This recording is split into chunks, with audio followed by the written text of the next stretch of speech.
Тәукехан даңғылы мен Байтұрсынов көшелерінің қиылысында көлік қозғалысына шектеу қойылған. Мұздай қаруланып бетперде кигендер гарант дүкенін күзетіп тұр. Ал полиция қызметкерлері аймақты қоршауға алып, адамдарды әрі-бері жүргізбейді. Үрей ұшқан халық мұнда жатағымның жетегінде кеткендерді құрықтағанын айтып, шулап жатыр. Содан да болар тәртіп сақшылары тілшілердің оқиға орнында жұмыс жасауына қарсылық білдірді.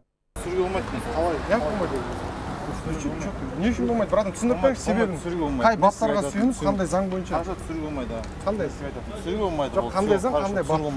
Болды. Кейіннен белгілі болғаны Ішкі істер департаменті мен ұлттық қауіпсіздік комитеті бірлесіп ұрланған телефондарды сатумен айналысқан қылмыстық топты құрықтапты. Ішкі істер департаментінің ресми мәлімдемесінде деструктивті діни ағымын ұстанған топ мобильді құрылғылардың идентификациялық кодын өзгертіп, оған экстремистік сипаттағы ақпараттарды жазып сатып отырған екен. Елімізде басқа дін келген, басқа діндер келген. Ол дінді ұстаушылар осы гаранттың алдында телефон сатумен айналысады. Олар тек қана ол жұмыспен ғана жүрмейді. Олардың бастапқы мақсаттары бар. Ол біздің елімізге бүлік келтіру.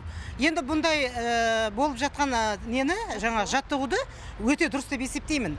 Бір кездерде халықтың қаны төгілмеу үшін, елімізде тыныштық орнау үшін осындай өткізуге тиістіміз.